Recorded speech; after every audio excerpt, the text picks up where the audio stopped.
बिस्मिल्लाहिर्रहमानिर्रहीम। अरशद लोधी कम दियां गल्लां नाल हाज़िर खिदमत है। दोस्तों की हाल ने? खैरियत नाल हो? ठीक ठाक हो?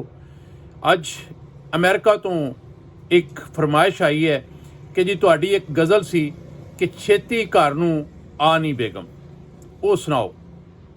तो मैं तुहानूं थोड़ी जी उहदी हिस्टरी सुना दियां कि ये गज़ल एक साहब ने अज तो कोई 12-14 साल पहले लिखी सी, जिहड़ा कहंदा सी कि कदी ते पेके जा नी बेगम, आवे सुख दा साह नी बेगम।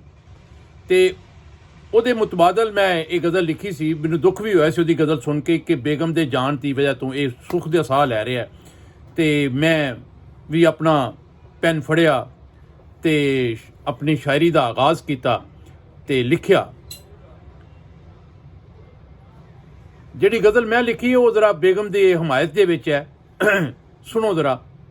लिखिया कि छेती घर नूं आ नी बेगम, छेती घर नूं आ नी बेगम, पूरे होवन चा नी बेगम। जदों दी पेके टुर गई है तू, होया घर तबाह नी बेगम।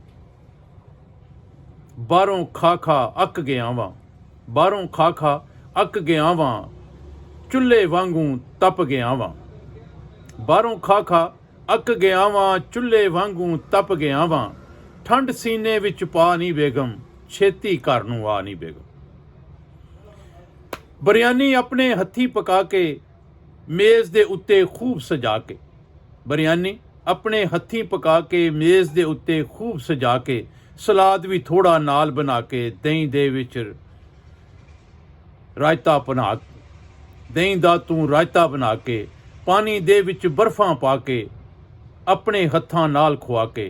ठंड सीने विच पा नी बेगम, छेती घर नूं आ नी बेगम।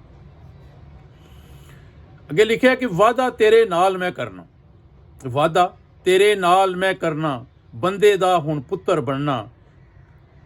कम काज मैं खूब करांगा, कदी नहीं तेरे नाल लड़ांगा। कम काज मैं खूब करांगा, कदी नहीं तेरे नाल लड़ांगा।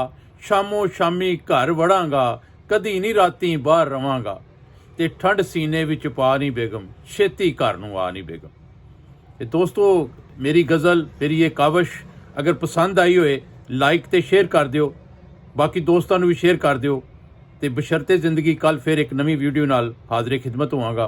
बहुत शुक्रिया। अमेरिका दे वो मतलब मेरी बेटी है, मेरी बहुत प्यारी बच्ची है जिन्हें फरमाइश की सी, तो मैं उहदी फरमाइश ते ये रिकॉर्ड की है। तो उहदी खिदमत दे विच ना मैं हुण इंशाअल्लाह ताला पेश कर देना, सेंड करना उन्होंने। Thank you. अल्लाह हाफिज़।